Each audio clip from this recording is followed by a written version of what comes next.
आप देख रहे हैं लाइव 7। नमस्कार, लाइव 7 विशेष में आपका स्वागत है। मैं हूं ज्ञान रंजन। विशेष में आज हम चर्चा करेंगे मोदी के मनीष या यशवंत के जेपी। जी हां, ये चर्चा हजारीबाग संसदीय सीट को लेकर के हो रही है। आप अगर देखेंगे, मनीष जायसवाल जो भाजपा के कैंडिडेट हैं, उनके आप जहां पर भी बैनर पोस्टर देखेंगे उस पर वो लिखे हुए हैं मोदी के मनीष। और इस बीच जिस तरह से पूर्व केंद्रीय मंत्री यशवंत सिन्हा ने जेपी पटेल को आगे किया है, जेपी पटेल को आशीर्वाद दिया है, तभी से ये चर्चा का बाजार गर्म है कि अब की बार का होखे वाला बा हजारीबाग में। मोदी के मनीष ही हैं या फिर यशवंत के जेपी ही हैं, ये चर्चा जो चल रही है हजारीबाग में। और इसके पीछे कई तरह के तर्क भी दिए जा रहे हैं। यशवंत सिन्हा पूर्व केंद्रीय मंत्री हैं। 1999 के वाजपेयी जी की सरकार में वो वित्त मंत्री थे, फिर बाद में विदेश मंत्री बने। उसके बाद 2004 के चुनाव में वो हार जाते हैं। भुवनेश्वर प्रसाद मेहता जो सीपीआई के नेता होते हैं, वो उन्हें 2004 के चुनाव में हराते हैं, लेकिन उनकी वापसी फिर 2009 के चुनाव में होती है। 2009 के चुनाव में वो जीतते हैं, लेकिन केंद्र में यूपीए 2 की सरकार थी, इसलिए सिर्फ सांसद रहे। इसके बाद उन्होंने अपनी पारी जगह जो है सो अपने पुत्र के लिए खाली की और वहां से काफी मशक्कत के बाद उस समय भी जयंत सिन्हा को टिकट मिला था और जयंत सिन्हा ने पार्टी को निराश भी नहीं किया। 2014 और 2019 दो मर्तबा लगातार जयंत सिन्हा वहां से चुनाव जीते। अगर आप देखेंगे तो 1998 से लेकर के 2019 तक भाजपा का चेहरा बना हुआ था हजारीबाग संसदीय सीट के लिए यशवंत सिन्हा का परिवार। पहले वो खुद 3 मर्तबा चुनाव लड़े, 4 मर्तबा लड़े, जिसमें 1 बार हारे, 3 बार जीते।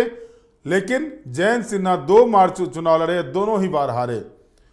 लेकिन इस बीच जिस तरह से पहले चरण की जो टिकट वितरण हुआ था झारखंड में 11 सीटों के लिए, उससे पहले जयंत सिन्हा का ट्वीट आता है। वो पार्टी के राष्ट्रीय अध्यक्ष से निर्देश लेकर के अब वो जो है सो सक्रिय राजनीति में रहेंगे, पार्टी के कार्यों को देखेंगे, वो चुनाव नहीं लड़ना चाहते हैं।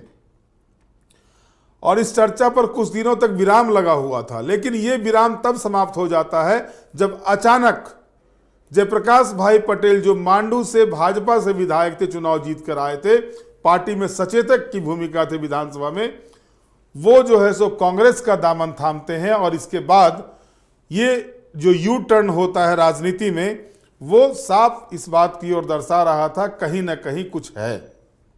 आपको मैं ये बता दूं कि लाइव 7 ने पहले इस बात का जिक्र किया था कि कांग्रेस पार्टी चाहती है कि यशवंत सिन्हा उनके बैनर तले चुनाव लड़े। और इसके बाद कुछ लोगों के साथ, कुछ बड़े नेताओं के साथ यशवंत सिन्हा की बातचीत भी होती है। और उस बातचीत के बाद यशवंत सिन्हा का ये कहना होता है कि वो अपने कार्यकर्ताओं से रायशुमारी करने के बाद इस पर फैसला लेंगे, और बाद में उन्होंने इग्नोर किया। और उसके बाद ये भी कहा जा रहा है जेपी पटेल की जो खोज हुई है कांग्रेस पार्टी में, वो भी यशवंत सिन्हा की ही देन है। अब बड़ा सवाल ये उठ रहा है कि यशवंत सिन्हा, जिनके परिवार जो अब खुद 3 टर्म सांसद रहे, 2 टर्म उनके पुत्र सांसद रहे, अगर जातिगत बात की जाए तो यशवंत सिन्हा जिस जाति से आते हैं उस जाति का इतना बड़ा वोट प्रतिशत नहीं है, वोट बैंक नहीं है हजारीबाग संसदीय सीट में कि वो सीधे चुनाव जीत जाएं। और ये भी एक बड़ी सच्चाई है। अगर आप 1989 से लेकर के 2019 तक के चुनाव परिणाम को देखेंगे तो मात्र 2 मर्तबा सीपीआई एमएल वहां से चुनाव जीती है। बाकी 7 बार का अगर आप ट्रैक देखेंगे तो भाजपा का ट्रैक रिकॉर्ड जबरदस्त रहा है। यदुनाथ पांडे से लेकर विश्वकर्मा जी हों या फिर यशवंत सिन्हा जी हों या फिर जयंत सिन्हा हों, ये 7 बार का ट्रैक रिकॉर्ड है। पिछले अगर 90 के दशक का, जैसे 2000, 1990, 95, 2000 के बाद का जो ट्रैक रिकॉर्ड रहा है, 89 का चुनाव हुआ था, यदुनाथ पांडे जीते थे, वहां से चुनाव जीते थे। फिर 91 के चुनाव में यदुनाथ पांडे हार गए थे, भुवनेश्वर प्रसाद मेहता ने ही उन्हें हराया था।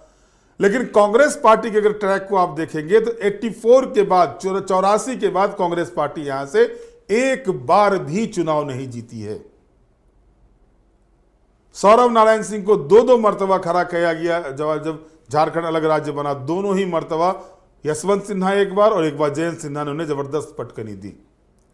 पिछले चुनाव में तो आलम यह था कि कांग्रेस पार्टी को वहां से कैंडिडेट नहीं मिल रहा था और कांग्रेस पार्टी ने गोपाल साहू को टिकट दिया था, लेकिन वो भी बुरी तरह से चुनाव हारे और अंतर अगर आप देखिएगा 4,89,000 से ज्यादा मतों का अंतर। तो जाहिर है कि जेपी के सामने जो यशवंत के जेपी जो है बने हुए हैं, यशवंत सिन्हा का जिनको आशीर्वाद मिला हुआ है, क्या यशवंत सिन्हा बैतरनी पार लगा पाएंगे जेपी भाई पटेल की? जेपी भाई पटेल के पिता टेकलाल, स्वर्गीय टेकलाल महतो एक जमीनी स्तर के नेता थे, इससे कोई इनकार नहीं कर सकता। उनके बारे में जो लोगों के बीच, खास करके गांव, तब के गांव ग्रामीण के बीच जो एक बातें आती है, वो सही मायने में एक सच्चे राजनेता की ओर इशारा करता है। लेकिन क्या जेपी पटेल को उतना ही सम्मान जनता में मिलता है जितना उन्हें उनके पिता को मिलता था इस संसदीय क्षेत्र में या विधानसभा क्षेत्र में? अब जानते हैं कि स्थिति क्या बनी हुई है। मोदी के मनीष तो ताल ठोक रहे हैं, यशवंत के जेपी भी ताल ठोक रहे हैं, चुनाव तो हम ही जीतेंगे। भाई चुनाव जो भी जीतेगा ये तो फैसला 4 जून को होगा, लेकिन मोदी के मनीष की गारंटी के लिए सिमरिया में जो बॉर्डर एरिया है हजारीबाग और चतरा संसदीय क्षेत्र का, वहां पर मोदी ने सभा भी की और सभा में अच्छी खासी भीड़ भी थी। लेकिन राजनीति में यह कह देना कि भीड़ देख करके वो चुनाव जीत गए, ये जल्दबाजी हो जाएगी। लेकिन हजारीबाग का जो ट्रैक रिकॉर्ड है, हजार बागों के शहर का जो ट्रैक रिकॉर्ड है भाजपा को लेकर के, वो अगर कहें तो सुखद है। कि आप गौर करेंगे 1989 से 2019 के बीच में भाजपा 7 बार चुनाव जीती है। 1984 के बाद कांग्रेस का खाता नहीं खुला है। 1991 और 2000 में सीपीआई के भुवनेश्वर प्रसाद मेहता सांसद रहे थे यहां से। 1998 से 2019 तक यशवंत सिन्हा या उनके पुत्र जयंत सिन्हा चुनाव लड़ते रहे हैं। 2004 में यशवंत सिन्हा हारे थे। 3 टर्म यशवंत सिन्हा सांसद रहे।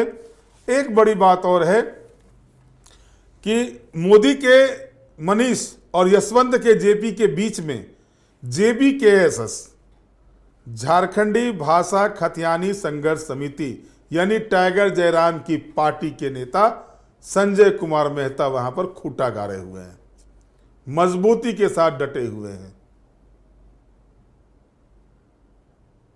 क्या होगा? क्या जिस तरह से जयराम को लेकर के चर्चा हो रही है गिरिडीह में, उस तरह की चर्चा संजय कुमार मेहता को लेकर हजारीबाग में है? क्योंकि 2 दिन बचे हुए हैं मात्र। कल शाम से चुनाव प्रचार समाप्त हो जाएगा, डोर टू डोर कैंपेन शुरू हो जाएगा हजारीबाग में। 20 तारीख को मतदान होना है, सोमवार के दिन। और इस बीच जिस तरह से दोनों ही गठबंधन के नेता, दोनों ही गठबंधन के कार्यकर्ता लगातार जनता के बीच जा रहे हैं, जनता से संवाद कर रहे हैं, ये किसके तरफ परिणाम ले जाएगा? लेकिन अगर जातिगत आंकड़े को आप देखते हैं हजारीबाग संसदीय सीट की, तो वहां पर अगर आप देखेंगे सबसे ज्यादा आबादी ओबीसी की है। ओबीसी में भी कुर्मी, उसके बाद वैश्य, कुशवाहा और यादवों की है। ये 4 जाति की आबादी, 33% से ज्यादा आबादी जो है हजारीबाग संसदीय सीट पर ओबीसी की है। ओबीसी में जो जिस समुदाय से जेपी भाई पटेल आते हैं, अभी तक जो झारखंड में चर्चाएं चल रही है कि कुर्मी मतदाता भाजपा से नाराज चल रहे हैं। और उसके अलावा अगर आप देखें, वैश्य का वोट जो है सो वो भाजपा के पक्ष में पड़ता है। कुशवाहा जाति से संजय कुमार मेहता खड़े हो गए हैं। संजय कुमार मेहता क्या गुल खिलाते हैं इस सीट पर, यह देखना दिलचस्प होगा। सवर्णों का जो 13 से 15% के करीब में सवर्ण के वोट हैं यहाँ पर, तो ये मान के चलिए कि सवर्णों का लगभग वोट जो है सो वो पड़ता है भाजपा के पक्ष में। लेकिन 15% से ज़्यादा आबादी है मुस्लिम मतदाताओं की, और ये भी तय है कि मुस्लिम मतदाता किसी भी हालत में भाजपा को मतदान करने नहीं जा रहे हैं। जाहिर है कि अगर जातिगत आंकड़े को भी हम टटोलते हैं, जातिगत आंकड़े के अंदर भी हम जाते हैं, तो ये साफ तौर पर पाते हैं की टक्कर है, क्योंकि मोदी लहर में 2014 में जयंत सिन्हा आए थे, चुनाव जीते थे, लेकिन जीत का अंतर उससे कई गुना ज्यादा, यानी 2 गुना से ज्यादा 2019 में होता है। लेकिन इस बार मोदी की गारंटी में वहां खेला यह हुआ है, कैंडिडेट चेंज किया गया है। कैंडिडेट चेंज करने के बाद से ही लगातार हजारीबाग संसदीय क्षेत्र में यह मरमरिंग हो रही थी कि कायस्थों का खास और सवर्णों का जो है सो कुछ न कुछ सवर्ण मतदाता जो है सो भाजपा से नाराज चल रहे हैं। अब देखना यह होगा, क्योंकि यहां पर लड़ाई जो है सो मनीष जायसवाल वर्सेस जेपी पटेल तो दिख रहा है, लेकिन मोदी की गारंटी पर यशवंत की चोट कितना काम करती है यह देखना दिलचस्प होगा। यशवंत सिन्हा जो जातिगत वोटरों से इतर होकर के वो लगातार 3 मरतबा, लगातार नहीं 3 मरतबा वो चुनाव जीते, 2004 को छोड़ के 1998, 1999 और 2009 में, और उनके पुत्र जयंत सिन्हा 2014 और 2019 में चुनाव जीते। अगर जातिगत वोटरों का समीकरण बैठता तो किसी भी कीमत पर इन लोगों को चुनाव नहीं जीतना चाहिए था, क्योंकि जिस जाति से ये आते हैं या पूरे सवर्ण का भी वोट ये ले लेते हैं तब भी चुनाव जीतने लायक प्रतिशत नहीं होता है। जाहिर है कि हर वर्ग, हर तबका का वोट भाजपा प्रत्याशी को मिलता रहा है हजारीबाग में, और ऐसा नहीं है कि इस बार सीट बदल देने के बाद, कैंडिडेट बदल देने के बाद जो है वो पिछला जो ट्रैक रिकॉर्ड है भाजपा का वो समाप्त हो जाएगा।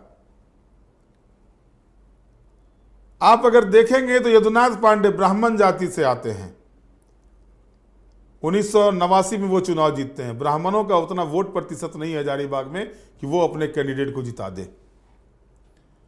विश्वकर्मा जी चुनाव जीतते हैं 1996 में। विश्वकर्मा समुदाय का इतना वोट प्रतिशत नहीं है कि वो चुनाव जिता दे। 98 में जसवंत सिन्हा जीतते हैं, 99 में जसवंत सिन्हा जीतते हैं, 2009 में जसवंत सिन्हा जीतते हैं। कायस्थों का इतना वोट प्रतिशत नहीं है वो चुनाव जिता दे। 14 और 19 में जयंत सिन्हा जीतते हैं। जाहिर है कि हजारीबाग में जातिगत समीकरण से ऊपर उठकर वोटिंग भी हुए हैं। अगर भुवनेश्वर प्रसाद मेहता कि 2 जीत के बारे में अगर ये आकलन किया जाए कि महतो जाति का वोट उनको मिला इसलिए वो चुनाव जीत जाते थे, तो सिर्फ महतो जाति के वोट से उनको 2.5-3 लाख वोट नहीं आता था।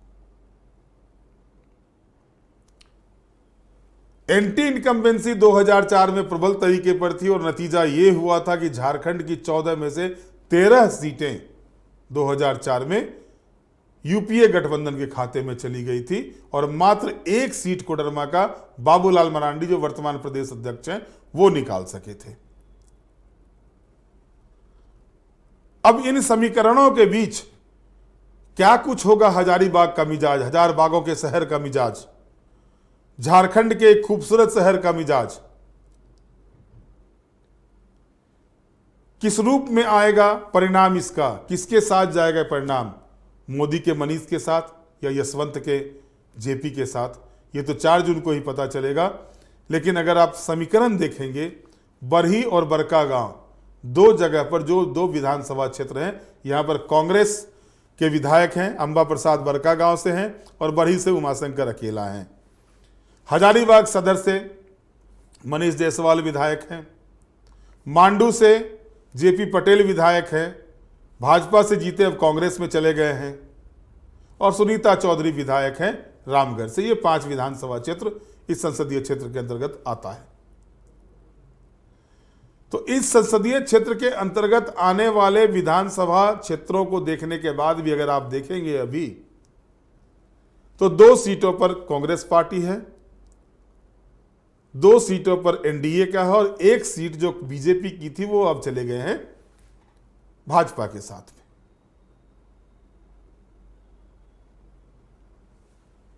वोटिंग पैटर्न जो रहता है हजारीबाग का अच्छा रहा है। पिछले चुनाव में भी अगर आप देखेंगे तो 70% करीब वहां पर मतदान हुए थे। उस 70% में से अगर आप देखेंगे तो जयंत सिन्हा को 67.42%, 67.42% वोट आते हैं। ये रिकॉर्ड वोट होता है किसी पार्टी के एक उम्मीदवार को अगर 100 में से 67% से ज्यादा वोट आते हैं, बाकी के सभी कैंडिडेट 33% वोट में सिमट के रह जाते हैं। और उसमें कांग्रेस पार्टी के भी कैंडिडेट होते हैं, गोपाल साहू। हालांकि इस बार जेपी पटेल ने दावा किया है कि जो रिकॉर्ड बना हुआ है कांग्रेस के नाम पर कि 1984 के बाद से कांग्रेस पार्टी यहां पर चुनाव नहीं जीती है, उसे वो ब्रेक करेंगे और वो चुनाव जीतेंगे। वहीं मनीष जायसवाल से जब मेरी बात हुई थी माननीय मोदी जी के कार्यक्रम के दौरान सिमरिया में, तो उन्होंने कहा था कि मोदी की गारंटी के आगे कोई टिकने नहीं जा रहा है, लाख मशक्कत कर ले, हजारीबाग की जनता भाजपा के साथ है, भाजपा के साथ ही रहेगी। और उन्होंने ये भी दावा किया था वो पिछला रिकॉर्ड भी तोड़ेंगे, कार्यकर्ताओं के बल पर, संगठनकर्ताओं के बल पर वो पिछला जो जीत का रिकॉर्ड है 4,79,000 का, उसे भी वो ध्वस्त करेंगे। तब देखना यह होगा कि जो दावे किए जा रहे हैं दोनों की ओर से, चाहे वो मोदी के मनीष हो या यशवंत के जेपी हो, है तो जेपी कांग्रेस के, लेकिन यशवंत के जेपी मैं इसलिए कह रहा हूं कि प्रेस कॉन्फ्रेंस करके यशवंत सिन्हा ने लंबे चौड़े बयान भाजपा के खिलाफ दिए थे और पीठ थपथपाया था, तिलक लगाया था जेपी भाई पटेल का। और उसके बाद जो हो सो जिस तरह से जयंत सिन्हा के पुत्र वो ज्वाइन कर लेते हैं आकर के कांग्रेस पार्टी को, इसके बाद से भी ये चर्चा हो गई थी। अब खुलकर सिन्हा परिवार जो है सो वो जेपी पटेल के पक्ष में काम कर रहा है। और ये भी मान के चलिए कि जयंत सिन्हा या जसवंत सिन्हा छोटे कद के नेता नहीं है, खास करके जसवंत सिन्हा चुनावी रणनीति के माहिर हैं। अब सब कुछ का नतीजा 4 जून को ही निकलेगा, यहां परिणाम क्या होता है। इस बीच अब तक की जो स्थिति है, दोनों ही गठबंधन के बीच टक्कर जोरदार है, रोमांचकारी चुनाव होने जा रहे हैं हजारीबाग के। अब जनता किसके साथ जाती है, किसको ताज पहनाती है, किस पर गाज गिराती है, ये तो 4 जून को पता चलेगा। बहरहाल आज के विशेष में इतना ही। आप हमारे साथ जुड़े रहें, हमें लाइक करें, सब्सक्राइब करें। बहुत बहुत धन्यवाद। नमस्कार।